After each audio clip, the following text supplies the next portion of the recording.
Curiosidades sobre a Princesa Isabel.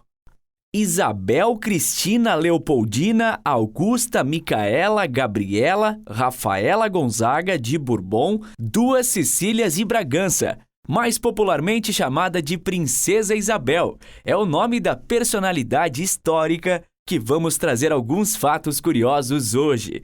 Recebeu o título de A Redentora pelo seu ato histórico de ter assinado a abolição da escravatura no Brasil. Passou a infância reclusa e cresceu no Paço de São Cristóvão, local que foi transformado no Museu Nacional.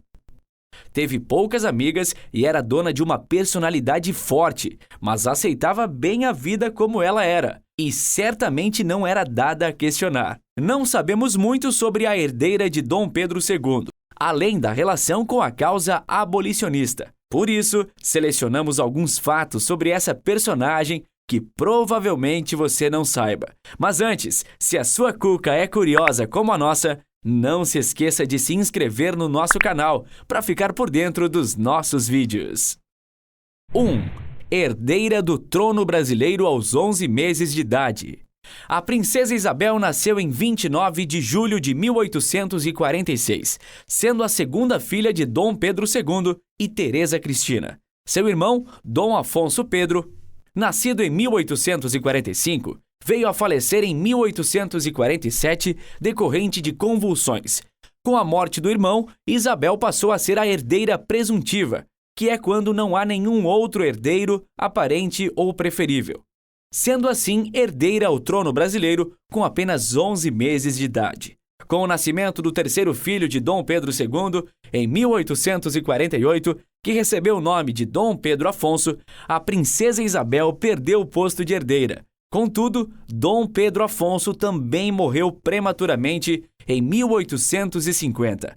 Como Dom Pedro II e Teresa Cristina tiveram apenas mais uma menina, Isabel tornou-se a herdeira oficial na sucessão do pai. Ela também tinha uma irmã mais nova, que se chamava Leopoldina. 2. Aluna dedicada.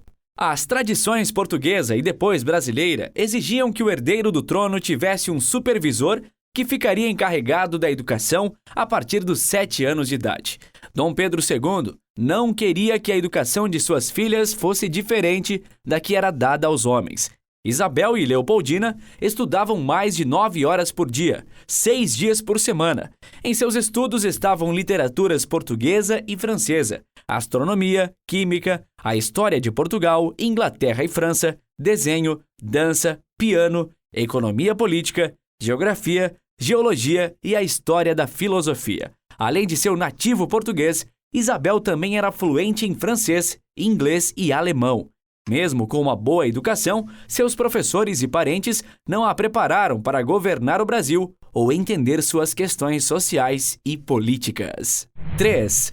Casamento aos 18 anos com Gastão de Orleans, o Conde Du. Foi com o francês Louis Philippe Marie Ferdinand Gaston, o Conde Du, em um casamento arranjado pelo seu pai, que aos 18 anos, a princesa Isabel se casou.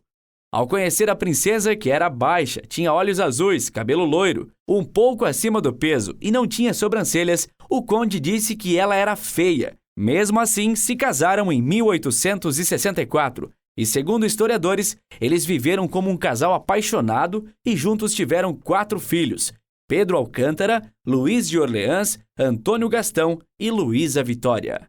4. Foi princesa regente por 3 vezes.